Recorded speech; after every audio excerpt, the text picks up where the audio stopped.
ओम शांति। आज 9 मई 2022 के साकार मधुर महावाक्य हैं। आज की मधुर मुरली में बाबा ने हम बच्चों को चढ़ती कला कैसे हो उसकी बहुत सुंदर विधि बताई। जब हम बाबा के बनते हैं, पुरुषार्थ शुरू करते हैं, तो निरंतर चढ़ती कला होनी चाहिए। उसका साधन है जो बाबा से फरमान मिलते हैं उस पर अच्छी रीति चलते रहो। जिसको हमने आधा कल्प तक पुकारा, द्वापर कलयुग में पुकारते ही रहे, अब वो बाबा आया है तो उन्हें बहुत प्यार से याद करना है, उनके फरमान पर चलना है। बाबा ने याद दिलाया कि मनुष्य माला फेरते हैं, लेकिन वो ये नहीं जानते माला फेरते फेरते युग बीत गए, कैसे हमारी चढ़ती कला फिर उतरती कला हो जाती है। अब चढ़ती कला का समय है। गाते हैं चढ़ती कला तेरे भाने सर्व का भला। जब बाबा आते हैं, जो बच्चे फरमान पर चलते हैं, याद में रहते हैं, उनकी चढ़ती कला होती रहती है, नेचर की ओर भी हो जाती है। बाबा ने कहा याद में रहो, याद में रह के सेवा करो, काया निरोगी बन जाएगी, नेचर की ओर भी हो जाएगी। जो बच्चे याद में रह के सेवा करते हैं उन्हें बहुत खुशी होती है। माला भी फेरते हैं मनुष्य, लेकिन यहाँ पर तुम बच्चे याद में रहते हो। जब आप याद करते हो तो आप आत्मा सद्गति को प्राप्त करती है। बहुत ही गुह्य बात बाबा ने बताई कि जब आप किसी को ज्ञान सुनाते हैं तो बाबा स्वयं आकर कई बार मुरली चलाते हैं, समझाते हैं, सामने वाले का कल्याण हो जाता है। तो कई बच्चे सोचते हैं कि ये मैंने किया। बाबा ने कहा ये कल्याण का कार्य बाबा कराते हैं। बुद्धि में सदा बाबा याद रहे, कभी भी अहंकार में नहीं आना कि मैंने किया। फिर कोई ना कोई माध्यम बनता है जो हमें बाबा के साथ परिचय कराता है। हमें याद बाबा को करना है। बाबा ने कहा जैसे किसी कन्या की सगाई होती है तो कन्या ब्राह्मण को याद नहीं करती है, पति को याद करती है। आपको भी किसी देहधारी को याद नहीं करना, विदेही बन विदेही बाबा को याद करना है। सुनते हैं बाबा के मधुर बोल, बाबा के शब्दों में। बाबा कहते हैं मीठे बच्चे, जिस बाप को तुमने आधा कल्प याद किया, अब उसका फरमान मिलता है तो उसे पालन करो, इससे तुम्हारी चढ़ती कला हो जाएगी।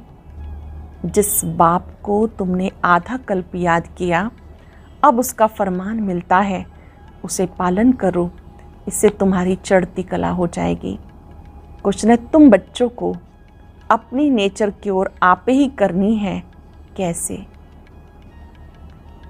एक बाप की याद में रहने से और याद की यात्रा में रहने से, यज्ञ की प्यार से सेवा करने से नेचर क्योर हो जाती है।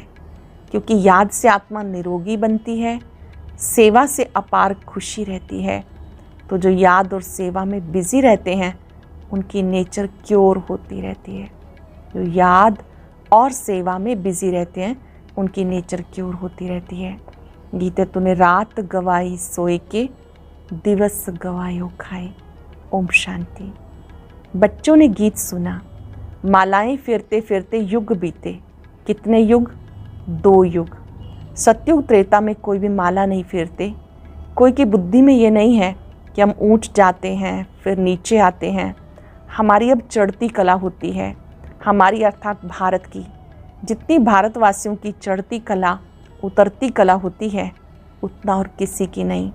भारत ही श्रेष्ठाचारी भ्रष्टाचारी बनता है, भारत ही निर्विकारी, भारत ही विकारी। और खंडों व धर्मों से इतना ताल्लुक नहीं है, वह कोई हेवन में नहीं आते। भारतवासियों के ही चित्र हैं। बरोबर राज्य करते थे तो बाबा समझाते अब तुम्हारी चढ़ती कला है। जिसका हाथ पकड़ा है वह तुम्हें साथ ले जाएंगे। जिसका हाथ पकड़ा है वो साथ ले जाएंगे। हम भारतवासियों की चढ़ती कला है, मुक्ति में जाकर फिर जीवन मुक्ति में आएंगे। आधा कल्प देवी देवता धर्म का राज्य चलता है, 21 पीढ़ी चढ़ते हैं, फिर उतरती कला हो जाती। कहते चढ़ती कला तेरे भाने सर्व का भला। आज सर्व का भला होता है ना, परंतु चढ़ती कला और उतरती कला में तुम आते हो। इस समय भारत जितना कर्ज लेता है उतना और कोई नहीं लेते। बच्चे जानते, हमारा भारत सोने की चिड़िया था, बहुत साहूकार था। अभी भारत की उतरती कला पूरी होती। विद्वान आदि तो समझते हैं कलयुग की आयु अर्जुन 40,000 वर्ष चलनी है, बिल्कुल घोर अंधियारे में है। समझाना भी बड़ा युक्ति से है, नहीं तो भगत लोग चमक जाते हैं। पहले दो परिचय बाबा का। सबसे पहले तो दो बाबा का परिचय। भगवान वाच गीता सबका माई बाप है। वर्षा गीता से मिलता है, बाकी सब है उनके बच्चे। बच्चों से वर्षा मिल ना सके, तुम बच्चों को गीता से वर्षा मिल रहा है ना। गीता माता का फिर पिता भी है। बाइबल आदि को भी माता नहीं कहेंगे। तो पहले पूछना ही ये है कि परम पिता परमात्मा से क्या संबंध है, क्या ताल्लुक है। सभी का बाप एक है, सब आत्माएं भाई भाई हैं, एक बाप के बच्चे। बाप मनुष्य सृष्टि रचते प्रजापिता ब्रह्मा द्वारा, तो फिर तुम आपस में भाई बहन हो जाते, जरूर पवित्र रहते होंगे। पतित पावन बाप आकर तुम्हें पावन बनाते हैं युक्ति से। पतित पावन बाप पावन बनाते हैं युक्ति से। बच्चे जानते हैं पवित्र बनेंगे तो पवित्र दुनिया के मालिक बनेंगे। बहुत भारी आमदनी है। कौन ऐसा होगा जो 21 जन्म की बादशाही लेने के लिए पवित्र नहीं बनेगा। और फिर श्रीमत भी मिलती है। जिस बाप को आधा कल्प याद किया, उनका फरमान तुम नहीं मानेंगे क्या? उनके फरमान पर नहीं चलेंगे तो पाप आत्मा बन जाएंगे। बाबा के फरमान पर ना चलने से पाप आत्मा बन जाएंगे। ये दुनिया है पाप आत्माओं की। राम राज्य पुण्य आत्माओं की दुनिया, रावण राज्य पाप आत्माओं की दुनिया। अब तुम बच्चों की चढ़ती कला है। तुम विश्व के मालिक बनते हो। कैसे गुप्त बैठे हो, सिर्फ बाबा को याद करना है। माला आदि फेरने की बात नहीं। बाबा को याद करते हुए तुम काम करो। याद करते करते याद में रह के सेवा करो। बाबा आपके यज्ञ की सेवा स्थूल सूक्ष्म दोनों हम कैसे इकट्ठे करते हैं। बाबा ने फरमान किया ऐसे याद करो। नेचर क्योर कराते हैं ना, तुम्हारी आत्मा क्योर होने से शरीर भी क्योर हो जाएगा। सिर्फ बाप की ही याद से तुम पतित से पावन बनते हो। पावन भी बनो और यज्ञ की सेवा भी करते रहो। सर्विस करने से बहुत खुशी होगी। हमने इतना समय बाबा की याद में रहकर अपने को निरोगी बनाया अथवा भारत को शांति का दान दिया। भारत को तुम शांति और सुख का दान देते हो श्रीमत पर। दुनिया में आश्रम तो ढेर हैं, परंतु वहाँ कुछ भी है नहीं। उनको ये पता नहीं 21 पीढ़ी स्वर्ग का राज्य कैसे मिलता है। तुम अब राजयोग की पढ़ाई करते हो। वो लोग कहते हैं गॉड फादर आ गया, कहीं है ज़रूर, सो तो ज़रूर होगा ना। विनाश के लिए बॉम्ब्स निकल चुके हैं, ज़रूर बाप ही हेवन की स्थापना और हेल का विनाश कराते होंगे। ये तो नरक है। कितनी लड़ाई मारा मारी है, बहुत डर है। बच्चों को कैसे भगा के ले जाते, कितने उपद्रव होते। अब तुम जानते हो ये दुनिया बदल रही है। कलयुग बदल फिर सतयुग हो रहा है। हम सतयुग की स्थापना में बाबा के मददगार हैं। हम सब सतयुग की स्थापना में बाबा के मददगार हैं। ब्राह्मणी मददगार होते हैं। प्रजापिता ब्रह्मा से ब्राह्मण पैदा होते, वह कुख वंशावली तो मुमुख वंशावली। वह ब्रह्मा की संतान तो हो ना सके, तुम्हें अडॉप्ट किया जाता। तुम ब्राह्मण हो, ब्रह्मा की औलाद। प्रजापिता ब्रह्मा तो संगम परी हो सकता है। ब्राह्मण सो फिर देवी देवता बनते हैं। तुम उन ब्राह्मणों को भी समझा सकते हो कि तुम कुख वंशावली हो। कहते हो ब्राह्मण देवी देवताए नमः। ब्राह्मणों को भी नमस्ते, देवताओं को भी नमस्ते करते हैं, परंतु ब्राह्मणों को नमस्ते तब करें जबकि अभी हों। समझते हैं ये ब्राह्मण लोग हैं, तन मन धन से बाबा की श्रीमत पे चलते हैं। वह ब्राह्मण जिस्मानी यात्रा पर ले जाते, ये तुम्हारी है रूहानी यात्रा। तुम्हारी यात्रा कितनी मीठी है। वह जिस्मानी यात्राएं ढेर हैं, गुरु लोग भी ढेर हैं। ये रूहानी यात्रा कितनी मीठी है। जब हम बाबा को याद करते हैं, गुरु लोग भी ढेर हैं, सबको गुरु कह देते। अब तुम जानते हो मीठे शिव बाबा की मत पर चल, उनसे वर्षा ले रहे हैं ब्रह्मा द्वारा। वर्षा शिव बाबा से लेते हैं। तुम यहाँ आते हो तो फट से पूछता हूँ किसके पास आए हो। बुद्धि में है कि ये शिव बाबा का लोन लिया हुआ रथ है, हम उनके पास आए हैं। सगाई ब्राह्मण लोग कराते हैं, परंतु कनेक्शन सजनी साजन का आपस में होता है, ना कि सगाई कराने वाले ब्राह्मण से। स्त्री पति को याद करती है या हथियाला बांधने वाले को याद करती है। तुम्हारा भी साजन है शिव, फिर किसी देहधारी को तुम क्यों याद करते हो। याद करना है शिव को। ये लॉकेट आदि भी बाबा ने बनवाए समझाने के लिए। बाबा खुद दलाल बन सगाई कराते हैं, तो दलाल को याद नहीं करना। सजनियों का योग साजन के साथ है, जो मीडियम है उन्हें याद नहीं करना, जिससे संबंध जुड़ाया गया उनको याद करना है। तो दलाल को याद नहीं करना, सजनियों का योग साजन के साथ है। मम्मा बाबा आकर तुम बच्चों द्वारा मुरली सुनाते हैं। बाबा कहते बहुत ऐसे बच्चे हैं जिनके भ्रिकुटी के बीच में बैठ मैं मुरली चलाता हूँ। कल्याण करने अर्थ, कोई को साक्षात्कार कराने के लिए, मुरली सुनाने के लिए, कोई का कल्याण करने आता हूँ। ब्राह्मणियों में इतनी ताकत नहीं, जानता हूँ इनको ये ब्राह्मणी उठा नहीं सकेगी, तो मैं ऐसा तीर लगाता हूँ जो ब्राह्मणी से भी तीखा जाए। ब्राह्मणी समझती है इनको हमने समझाया, देह अभिमान में आ जाते। वास्तव में अहंकार भी नहीं आना चाहिए। सब कुछ शिव बाबा करने वाला है। यहाँ तो तुमको कहते बाबा को याद करो, कनेक्शन शिव बाबा से होना चाहिए। ये तो बीच में दलाल है, इनको उसका एवजा मिल जाता। फिर भी ये वृद्ध अनुभवी तन है, ये बदल नहीं सकता। ड्रामा में नूंद है, ऐसे नहीं दूसरे कल्प में दूसरे के तन में आएंगे, नहीं, जो लास्ट में है उनको ही फिर पहले जाना है। झाड़ में देखो पिछाड़ी में खड़े हैं, अब तुम संगम पर बैठे हो। झाड़ के चित्र में दिखाया नीचे भी तपस्या करते हुए, ऊपर भी दिखाया ब्रह्मा बाबा को। बाबा ने इस प्रजापिता ब्रह्मा में प्रवेश किया। जगत अम्बा है काम धेनु, सबकी मनोकामनाएं पूर्ण करने वाली। कपिल देव भी कहते हैं, कपल अर्थात जोड़ी, बाप दादा मात पिता, ये कपल जोड़ी हुई ना। माता से वर्षा नहीं मिलेगा, वर्षा फिर भी शिव बाबा से मिलता, तो उनको याद करना पड़े। मैं आया हूँ तुम्हें ले जाने इनके द्वारा। ब्रह्मा भी शिव बाबा को याद करते हैं, शंकर के आगे भी शिव का चित्र रखते हैं। ये सब है महिमा के लिए। इस समय शिव शिव आकर अपना, स्वयं शिव बाबा आकर अपना बच्चा बनाते हैं। स्वयं शिव बाबा हमें अपना बच्चा बनाते, फिर तुम बाप को बैठ थोड़ा ही पूजेंगे। बाबा आकर बच्चों को गुलगुल बनाते हैं, गटर से निकालते हैं। बाबा आते हैं, गटर से निकालते हैं, प्रतिज्ञा कराते हम कभी पतित नहीं बनेंगे। बाबा कहते गोद लेकर फिर काला मुंह नहीं करना, अगर किया तो कुल कलंकित बन पड़ेंगे। हारने से उस्ताद का नाम बदनाम कर देंगे, माया से हारे तो पदभ्रष्ट हो जाएगा। और कोई सन्यासी आदि ये बातें नहीं सिखाते। कोई हैं जो कहेंगे मास में एक बार विकार में जाओ, कोई कहते 6 मास में, कोई तो बहुत अजामिल होते। बाबा ने बहुत गुरु किए हुए हैं, वैसा कभी नहीं कहेंगे कि पवित्र बनो।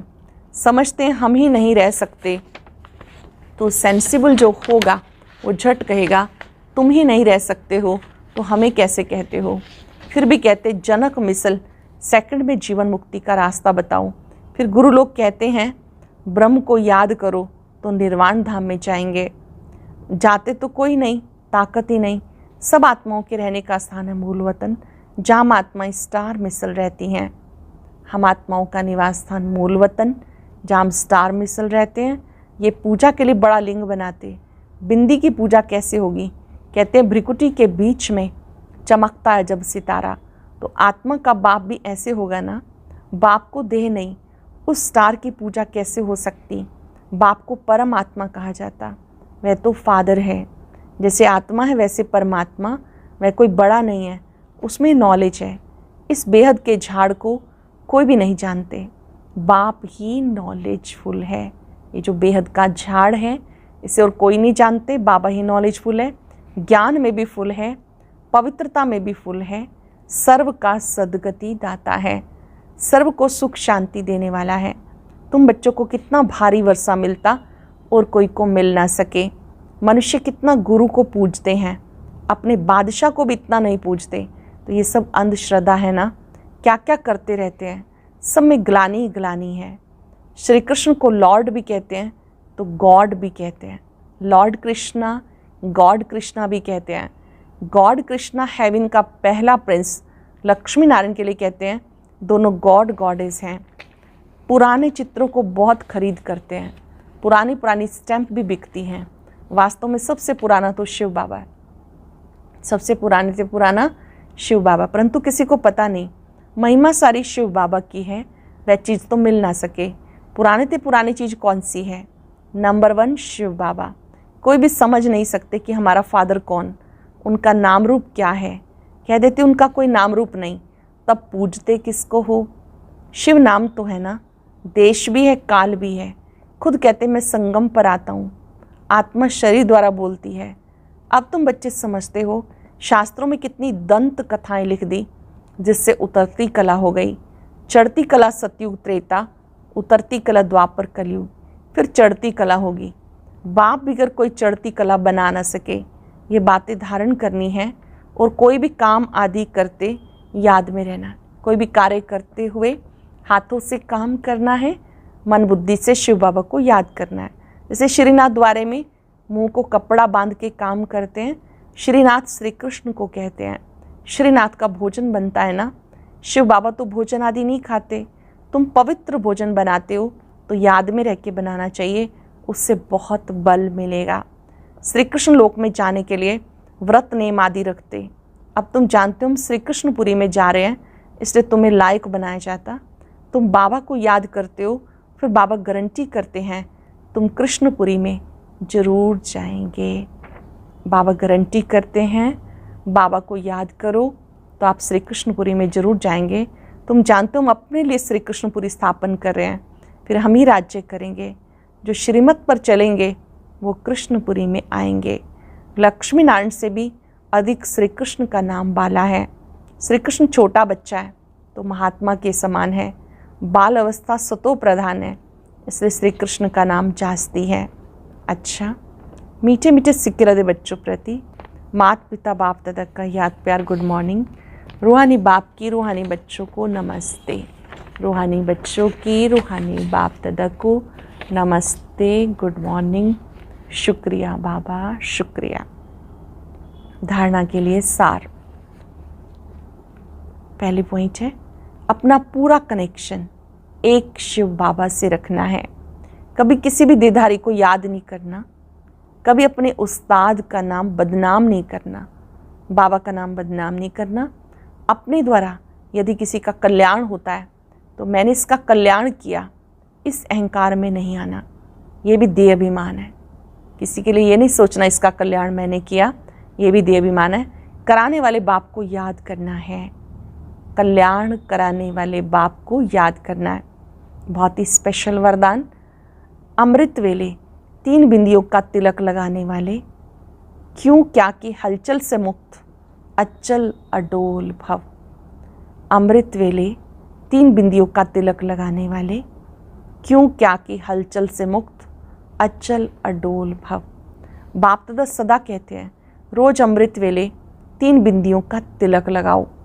आप भी बिंदी, बाबा भी बिंदी, जो हो गया, जो हो रहा है, नथिंग न्यू, फुल स्टॉप भी बिंदी। ये 3 बिंदी का तिलक लगाना अर्थात स्मृति में रहना, फिर सारा दिन अचल अडोल रहेंगे।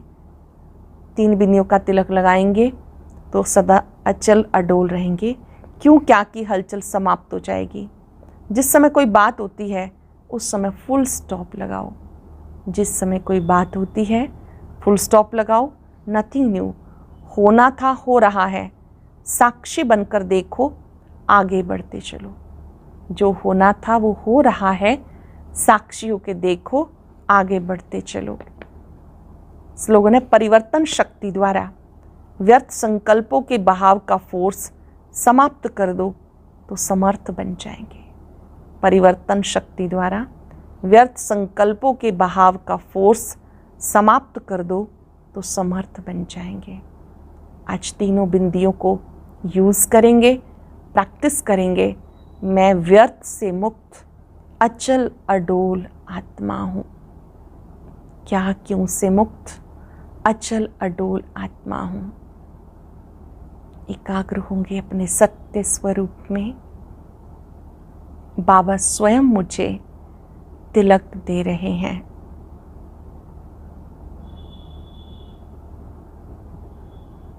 मैंने स्वयं को भी जाना है, बाबा को भी जाना है,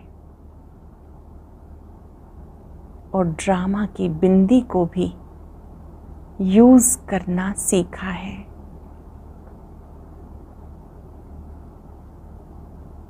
मैं हर प्रकार की हलचल से मुक्त अचल अडोल आत्मा हूं। कल्प पहले वाला सब रिपीट हो रहा है। Nothing new.